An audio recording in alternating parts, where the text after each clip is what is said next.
Dr.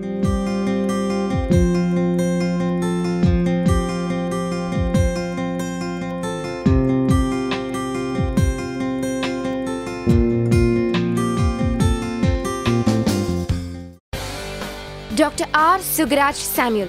He is working as a professor in physics at New College, Chennai. He is also training students for IIT JEE, AIEEE and BIT SAT. He has more than 16 years experience in both teaching and research. He has published a book titled The Complete Handbook of Bachelor of Electronic Science Practicals, which is prescribed for the syllabus for BSc Electronic Science by University of Madras.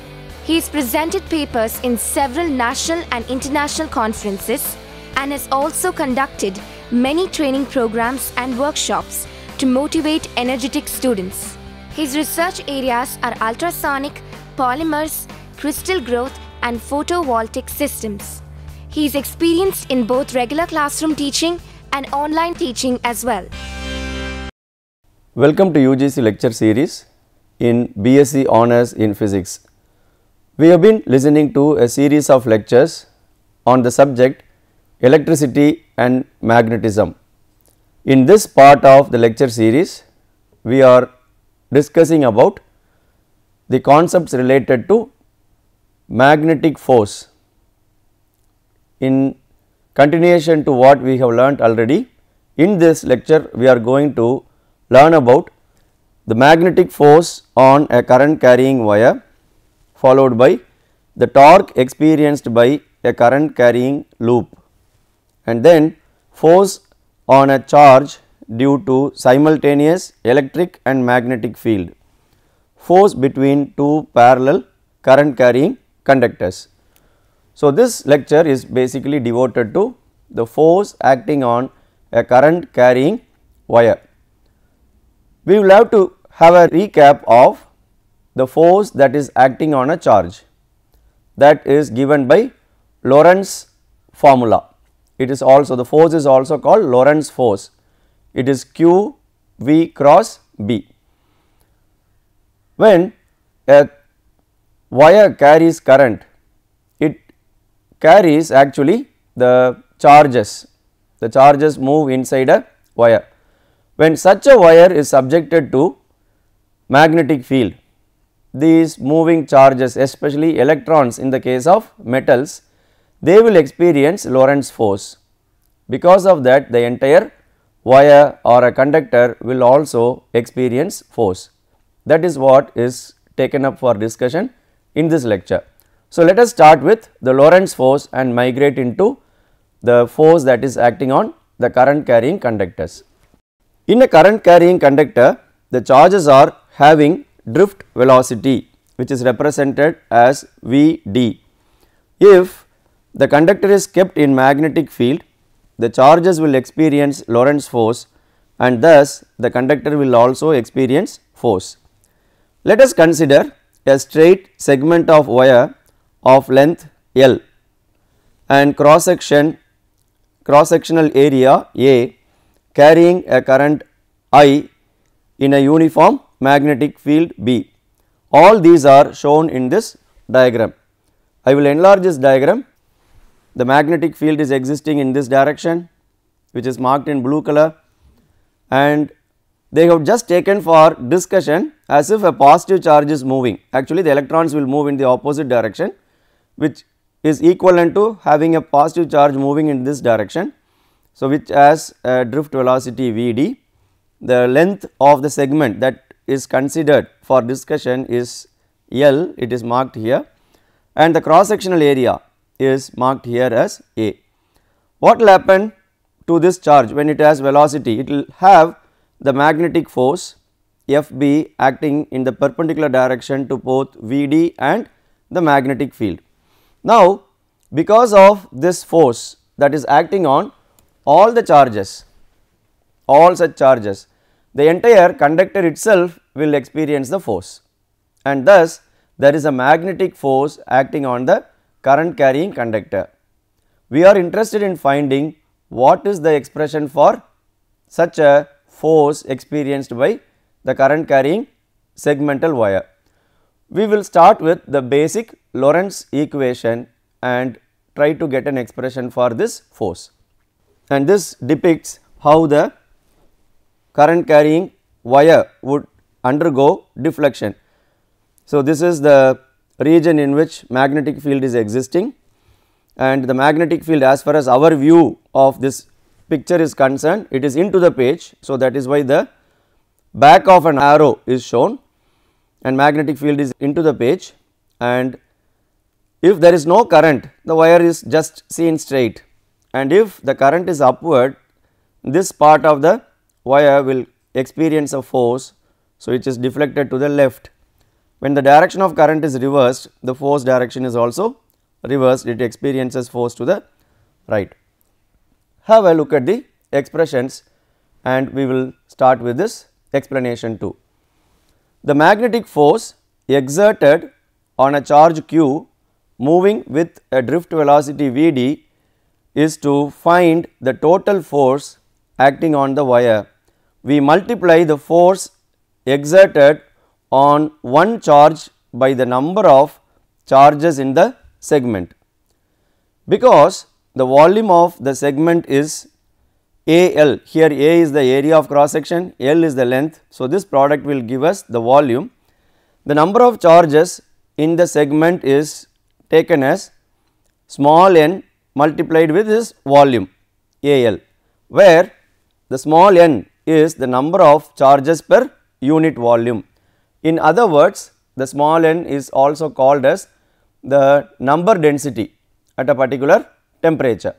So, when we multiply this, we get what is the number of charge that is existing in the volume that we consider, the length and the cross sectional area, and if this number density is multiplied with the charge E, then we will get the entire Q. So, that is the idea. Look at the way in which it is developed. So, the magnetic force Fb is, instead of the Q we have this E is the electronic charge multiplied with this charge that is existing, this N is charge density and AL is the volume, and prior to that what is the equation we have, what is Lorentz equation, that also I would like to keep here for reference.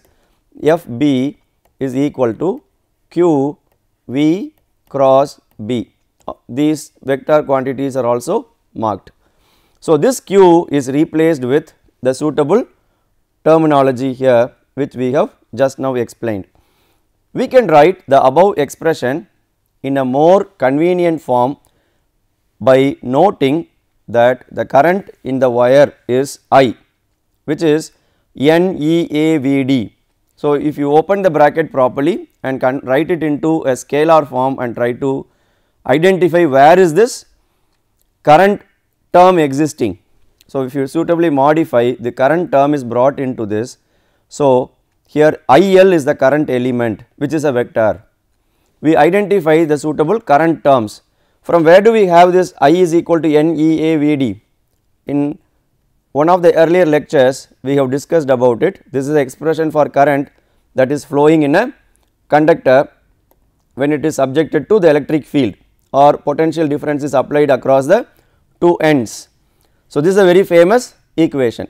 So, using that we can write it in the vector form for magnetic field in this way, or if you want to write it in the scalar form, we have to include this sin theta in the expression and write the terms as scalar. So, we have got the expression for the magnetic force acting on a current carrying wire. It depends on the current I, the length L and the magnetic field B and the angle between the current element which is IL and the magnetic field B. So, all these terms decide the magnetic force that is acting on a segmental wire. We will see some of the illustrations and the related concepts, so that what would be the force that is acting on a loop instead of a single wire. If we have a loop, loop is the one which carries current in a closed path like this. If it is carrying current in the closed path, each segment also will have a current flowing in it. In that case, how the magnetic force would exist when such a plane has a magnetic field passing through that. That also we are going to discuss in this lecture. So, we will straight away start that one, having equipped for a segment. Here we have a current carrying loop. When the wire is in the form of a closed loop, then the net force acting on the loop is 0. This diagram shows how the force is 0.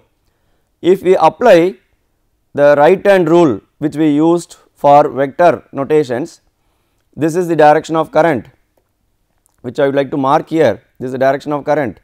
The magnetic field is into the page, so that also I would like to show it in this direction. It is 90 degree between the current I and this is the magnetic field. So, the force will be perpendicular to both, and in the 3-dimensional view, for each segment if you see, the magnetic force is acting outwards. Look at this section, it is outwards, this section outwards, this section out. So, by symmetry, if we consider the opposite segments, if they have the same length, the current is anyway same in all the sections, but lengthwise the opposite sections are same, right, and similarly these two sections are also same. So, in that case, what about the force acting? The force, these two will cancel each other, the other two will also cancel each other. So, the net force is 0. Suppose if we consider the current in the reverse direction, the same way magnetic field is existing into the page like this. What will happen when the current direction is reversed? See this arrow mark, this is the back side of the arrow mark, that is why it is put as a cross mark, and when we have a current carrying loop, now it carries current in the opposite direction. Here it is clockwise, and let us consider the current in the anti-clockwise direction. Now what will happen? Because of the current, each segment will experience force inwards, each segment will experience force inwards. So, this is FB for all. In this case also all the forces cancel each other. So, either it is acting outwards and thus there is no force, or if the current direction is reversed or the magnetic field any one, if it is reversed in direction, in that case the force direction is also reversed, in that case the segments experience force inwards, then also the force is 0, net force is 0. So, as far as this kind of arrangement is concerned, the loop does not experience force, even though each segment could experience some force, right. But in this orientation only the force, net force is 0, because the magnetic field is applied perpendicular to the plane. So, it does not experience force, the force is cancelling. What will happen if the magnetic field is applied in the same direction? The plane is little tilted, it is not perpendicular but tilted. Now, in that case what will happen? Will the forces cancel? Let us see that case also for our discussion. So, this is the tilted position which is shown here, and we will take it up for discussion. See here the magnetic field is shown in this way, the current loop is shown in red color, and if you consider the area vector, because it is used for finding the angle of tilt. So, with respect to the magnetic field there is an angle theta involved. So, in this case what will happen? Let us take the length as A, the breadth as B for this loop, and there are 4 sections 1, 2, 3, 4 shown here, and if you have a altered view, let us take the magnetic field is horizontal, and through the length A, if you see, this is what we will be seeing, the current will come out from this point and it will end at this point. I would like to show it this way, the plane is seen in this way, this is the plane and the plane is seen just along the line. So, we will see only the line, the remaining part are at the back side for me, right. So, such a view is shown here. So, the area vector subtends an angle theta with the magnetic field. So, in that case what will happen? The force 1 F1 and the force F3 which is marked here also, they are equal and opposite, but they do not cancel each other because they are acting at 2 different points. And what about our F2 and F4?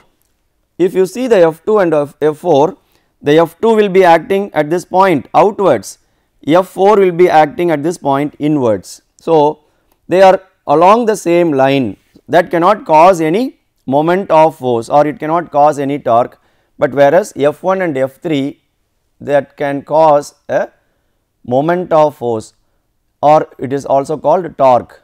If the two forces F1 and F3 that we have taken, if they are equal, and then it is called a couple. So, such a couple is acting on the loop. Let us take up a case to find out the torque acting on the loop. The torque is given by this simple formula. You take any one of the forces and the perpendicular distance of separation between the two forces, and we know what is the magnetic force. We have substituted for the force as I, B, B, B is the breadth, and what is the perpendicular distance? It is A sin theta. You refer to the earlier diagram. So, this is the total A, and what is the perpendicular distance for that? If you consider a triangle here, this A sin theta is somewhere here, this theta is reflected. I would like to mark them and show you that. If you consider this as the case and this is the perpendicular distance, if this is theta, and here also we can consider this is A sin theta. So, this is the perpendicular distance between the two forces, this is A sin theta, the theta is marked here. So, in that case we can substitute for the perpendicular distance like this and try to bring in this A and B together, small a and small b. What is it? This is the area because it is length and breadth. So, we modify it like this and we introduce one n here. What is this n? N is the number of turns. Let us accommodate the number of turns possible in the coil. It is a coil actually, though we consider a loop, it has more than one turn at the same place wound, one is wound over the other. So, that n is also taken into account and we identify this as a term. What is this? N, I, N and A. This is called the magnetic moment of a coil. This also has been discussed, this is a known term for us. So, if you use that as M here, and this is a very simple equation for the magnetic torque that is acting on the current carrying loop. M is the magnetic moment, and this also is a vector quantity. M is also a vector quantity, it is acting along the coil, along the area of the coil. So, when we use the vector notation, finally we have this as the expression for the torque that is experienced by a current carrying loop, and this implies the magnetic moment and magnetic field that is externally applied. If they are in the same line, right, there is no angle between them, in that case there is no torque, and we can take up this equation for further discussion. Hope that would be a repetition of what we already know. So, I would like to leave it for you for exploring the importance of this equation. Tau, the torque, is equal to M cross B. M is the magnetic moment of the coil and B is the external magnetic field. And one more notation here, the M magnetic moment is in the same direction of the magnetic field produced by the coil, right. So, accordingly we have to take the area vector, it is along the magnetic field produced by the coil. So, what is the conclusion? There are two things, a coil which has got n turns that produces magnetic field. When we apply external magnetic field, the magnetic moment or the magnetic field produced by the coil and the external magnetic field both will align in the same direction. If it is tilted, then there is a torque, the torque will try to bring in the magnetic moment and external magnetic field to be in the same direction, and if that alignment has happened, then there is no torque acting on the current carrying loop. So, that is the conclusion. Do we have any application of this? There are many more applications of this torque that is experienced by current carrying loops. We can actually measure what is the current that loop is carrying by measuring the angle of rotation. So, in most of the measuring instruments this technique is only used. So, let us take up for further discussion how a current measurement is done using such instrument. Let us quickly run through. This is the diagram showing a typical galvanometer. Galvanometer is a device used for finding the direction of current, and ammeter is used for measuring the current itself. Both are having the same principle, only the way in which it is calibrated is different, accordingly we use. So, we have a core here on which a coil is wound, and that coil is not shown. So, it is wound over this, and we have a radial magnetic field because the poles are curved. It has a radial magnetic field. So, what is the role of radial magnetic field? The torque is equal to N I A B sin theta is there, no, that sin 90 is always maintained. That is the beauty of this radial magnetic field. Between the magnetic moment N I A and the magnetic field B, the angle is always 90 degree. And when we attach a spiral coil and try to balance the torque, in that case the torque that is counterbalancing, this is due to magnetic field, this is due to the spring, it is K times phi.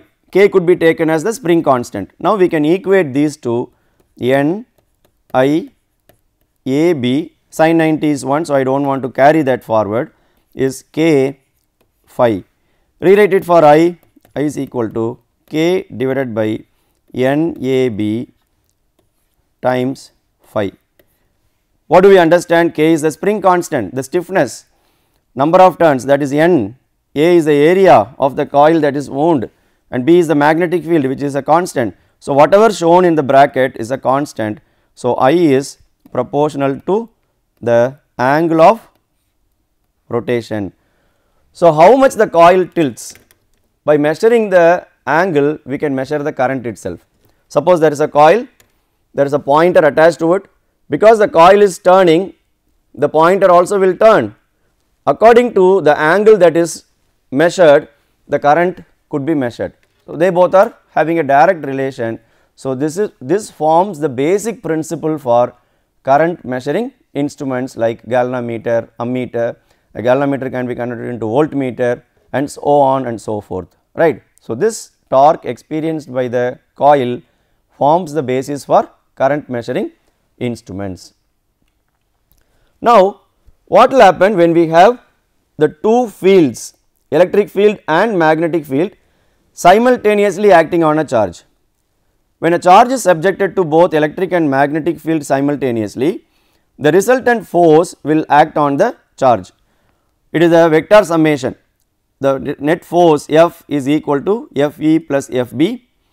We know what is Fe, right. In earlier lectures we have learned it is Q E, E is the electric field, and for magnetic field Lorentz formula that is written here, take Q common and have the other terms within the bracket. This is electric field E, which is a vector, this V cross B will give us a vector.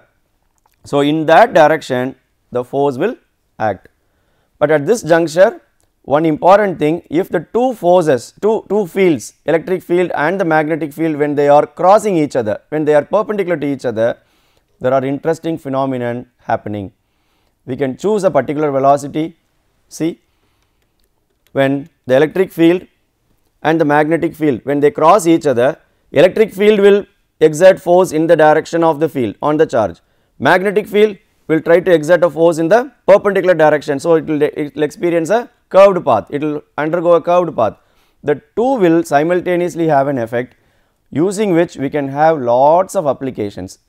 One or two applications I have mentioned here. One is, it is used for velocity selection. What is the velocity of a particular charge? That could be separated.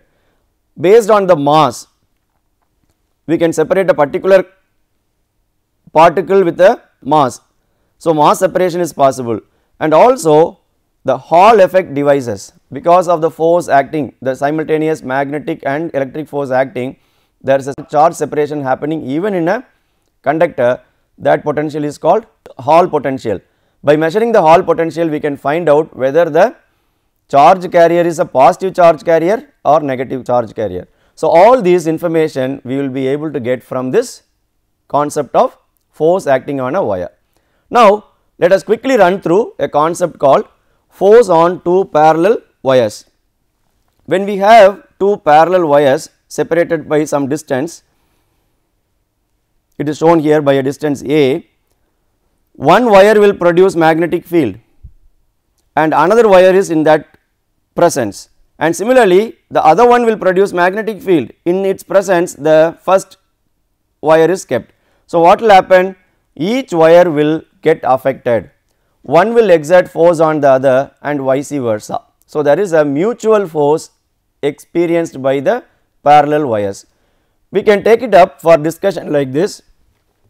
When two wires, AB is one wire and CD is another wire, they carry current in the same direction as I1 and I2. This magnetic field produced by the first wire is inwards here, it is marked here, it is inwards. Right hand thumb rule helps us to identify. Similarly, the magnetic field produced by the wire which carries current I2 in the place of I1, that magnetic field is marked here as B2, which is coming out. Because of that, look at the arrow marks, the force is towards the second wire. Similarly, for the second wire the force is towards the first wire. So, this is understood from the vector notation.